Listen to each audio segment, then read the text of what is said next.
Angazi noma mhlawumbe usakhumbula eminyakeni eyokudlula ukuthi waxoshwa ngisemsebenzini ngiyakhumbula. Besebenza sonke gazi. Yes, asisonke. Into eyenzeka nabafo laphana imina wantshontsha izinto zasemsebenzini ngayithatha ngayifaka kwi-locker kanti ngifaka kwi-locker erongo. Angazi yakho angithi mhlawumbe elinye ikholidi yabo. Hayi womzala. Ya mzala. Hayi mzala. Yini oyenzile mzala? Mzala umpeni senayo gazi. Mzala ungayithathi kabi lento kwaba yiphutha nje. Iphutha lani gazi? Iphutha into nje. Bayibiza ngephutha into nje. Iphutha lani leli gazi?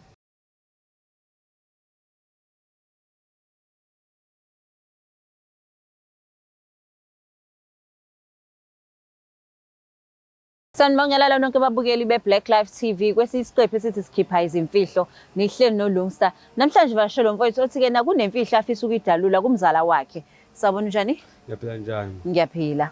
Cobingile ababukeli emakhaya usho ukuthi uqhamuka kuphi nendawo? Sanibona ababukeli ngiqhamuka le eNanda. Uqhamuka eNanda? Yebo. Ubekwa yini la ekhaya? La ekhaya ngibekwa indaba ezibuhlungu ngempela ezingidlayo sekuyisikhathi ngempela. Indaba ekudlayo? Yebo. Okay, yaqala kanjani indaba izukudla nje?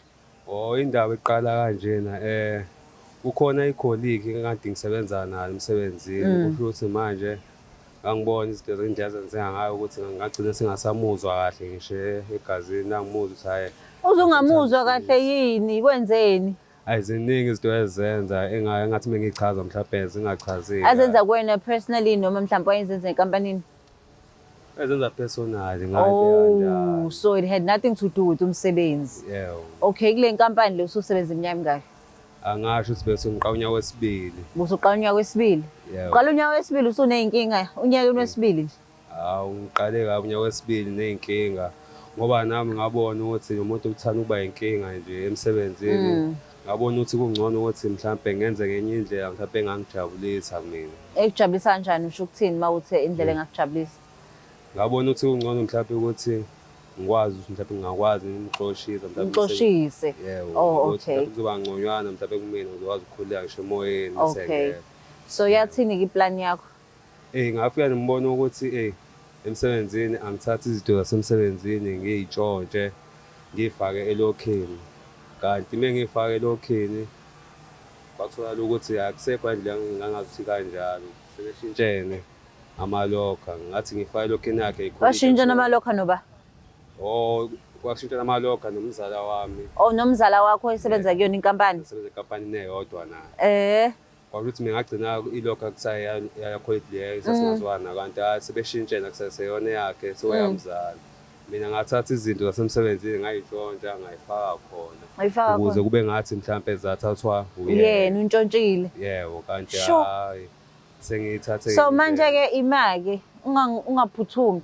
So manje kuyithathile lezi impahla wayifihla wenza sengathi intshontshiwe. Yebo. Ekwenzeni kwakho lokho wena yini futhi ke na owahamba oshaya impempe kubaphathi wathi ke nangumuntu untshontshiwe?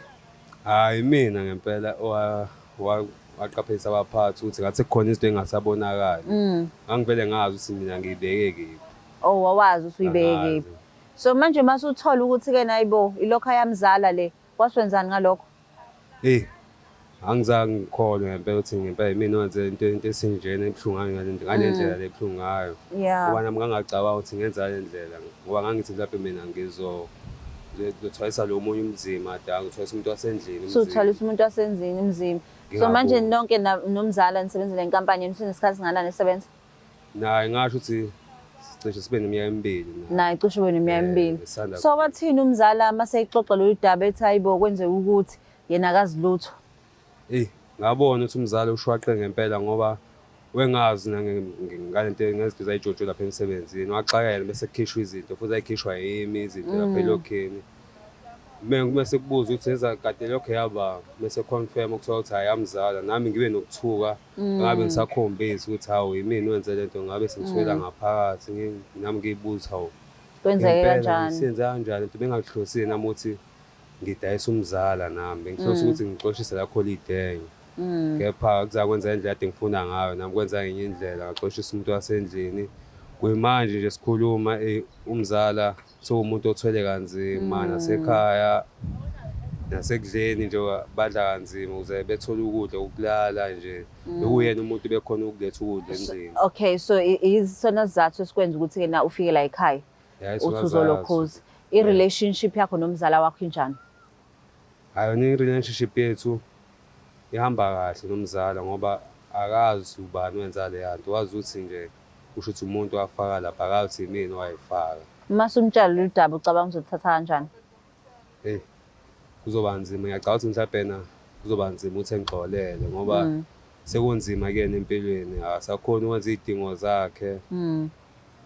Siyazama ukuhlanganisa lokhu nalokhu kodwa kuhlangane. So ngoba uthi-ke na ufuna ukuconfessa, ikhona mhlawumbe izinto omenzela zona ngoba wena usasebenza phela ukuthi umsize mhlawumbe umuphi imali? Ya khona ngiyamsiza lapha nalapha, yangikhona khona umsiza. Ngeke ngithi khona ngimsiza ngayo yonke indlela, ngazo zonke iy'dingo zakhe, angimsiza ngazo zonke, kodwa la ngikhona khona ngiyamsiza nami. Ngoba uthi umzala ngithi ubuhlobo lobo. Yebo. So umndeni uzothini uma uzwa lesi simo? Inkinga isiselapho ukuthi umndeni uzoba nenkinga ukuthi kanti sonke lesikhathi umzala wami uhleli phansi ade uhlaliswe yimina, ngibona ukuthi mhlawumbe umndeni uzoyibuka ngenye indlela nawo. Uzobuka ngathi-ke navele bekuyinhloso yakho. Inhloso yami ngihlosile lento, mhlawumbe nginenkinga nakade akukho kanjalo. Mase kubopha umzala? Singakwamukela okwenzakalayo. Siwamukela okwenzakalayo. Singamukela Okay, okwenzakalayo. so uready ukuthi simthinte umzala wakho simazise ngalolu daba? Sengilungele ukuthi ngingamthinta. Okay. Hayi babule emakhaya simthinte umzala wakhe simuze ukuthi yena uthini ngalolu daba. Ready ukukhuluma naye? Singi-ready. Asimthini. Sawubona. Sawubona bhuti njani? Kuyaphila kunjani kodwa? Ngiyaphila. Ukhuluma noLungsta la ka Black Life TV, kuhleli ukuthi sikhipha izimfihlo, singakwazi ukukhuluma? Hayibo. Yebo, hayi singakhuluma no. Okay, siyabonga kakhulu. La ka Black Life ngihleli nomzala wakho, uthi kunemfihlo afisa ukutshela yona. Ngisacela umlaleli. Oh, okay. Okay, ngiyabonga. Ubambe kanje. Yakunjani mzala? Hayi kazi, hamba kanjani mzala kazi? Akaphila kunjani kodwa baba? Hayi, izinto imani ukwenzeka. Jabule nje uphinde ngizwe ivoice efana nale yakho kazi yami. Hayi, kuyajabulisa khona lokho mzala. Ya kazi. Bona kade yagcinana. Sekunesikhathi khona. Mzala, ngize lana ka Black Life ukuzoveza udaba engalenza engekho luhle engalenza kuwena ba for umuthi ongizwisisa kahle mzala. Hayi, wegazi ukhuluma ngani kanti? Angazi noma mhlawumbe usakhumbula eminyakeni eyokudlula ukuthi waxoshwa ngisemsebenzini ngiyakhumbula. Besebenza sonke gazi. Yes, asisonke.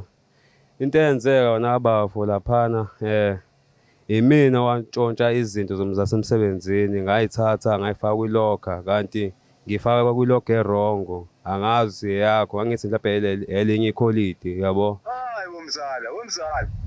Mzala. Ya mzala. Hayi mzala. Yini into yenzile mzala? Mzala Umpeni senayo gazi. Mzala ungayithathi kabi lento kwaba yiphutha nje. Iphutha lani gazi? Iphutha nje.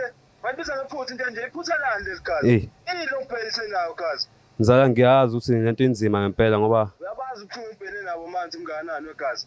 Ngiyabazi umzima wegazi. Yazi inkinga ubhekene nabo manje ungakanani gazi? Angiyazi inkinga ngempela lengayenza. Yini lo ngenza yona mzala? Yini lo ngenza yona? Mzala ayilishele ngiyaxolisa ngempela lento yenzeka ngoba yiphutha. Yini le ishiyayo? Iyahla yashiya ishiyani igazi? Yini lo ngenza yona? Wintsha mzala yazi. Awungathatha leyo ndlela nagazi. Wintsha gazi waloko ungifonela futhi. Hawu. Bengekho indlela mhlawumbe uthi ngayikhuluma. Awucishile ifoni. Usho simphathe kabi. Wena ubulindeleni? Nama ngazi ngikulindeleni. Yini akhathe uthi usothatha le colleague le kumise kabi, waye ungakhulumanga nomzala umxoxele ukuthi nansi iplan engifuna ukuyikhanda? Awuthi nami ngicabanga ukuthi mhlawumbe ngasiphethe ngalendlela. Nami ngangibona ukuthi mhlawumbe indlela ezophetheka kahle, ngangazi mhlawumbe ngagcina siya kumzala indabana agcina simthela. Like ngibona ukuthi yena phela manje omzala, that means nindle eyodwa. Yes. So if ukuthi uqhamuka neplan kanjena ngangicabanga ukuthi mhlawumbe ungathinta yena uthi mzala kuno A no B no C. ngicela senze kanje udino kanje.